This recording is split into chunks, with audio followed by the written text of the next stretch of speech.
Hi, I'm Miss Pop, and today I'm going to show you a look I like to call retro rainbow. It's totally 70s inspired, but it's not exactly easy to do. Although something tells me you are up for a challenge. So let's do it. First things first, apply 1 coat of base coat.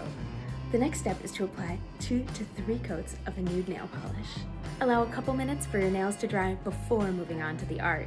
To get this retro rainbow, I'm going to use 3 shades. IPSY sent me 2 from Sundays, number 4, which is a pale pink, and number 18, which is a deep wine. And then I'm going to add a hot pink right through the middle. I'm going to start with my Sundays polish in deep wine number 18. I'm going to dip my striper brush right into the bottle and then create a thick arced line that goes up the side of the nail and then across the tip, about 2/3 of the way.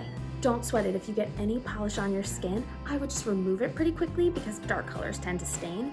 So grab your trusty cleanup brush, dip it in remover, and swipe that polish right off the skin. Now I'm going to use my hot pink color and create a thick arced line that mimics the curve of my deep red line. There are 2 really important things to remember when you're using a striper brush. Firstly, it's a delicate brush, so when you apply the polish to your nail, you want to use a gentle stroke.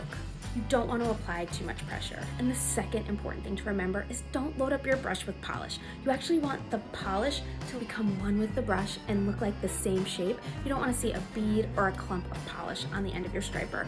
However the polish is on the brush is how it's going to apply to your nail.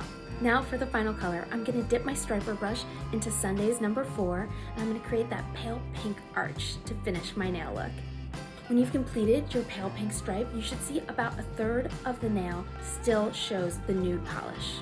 Allow a few minutes for your polish to dry, and then seal your retro rainbow with top coat. Congratulations, you nail art superstar! That look was not easy, but I knew you could do it. Thank you so much for watching. I'm Miss Pop Nails. I'll see you next time.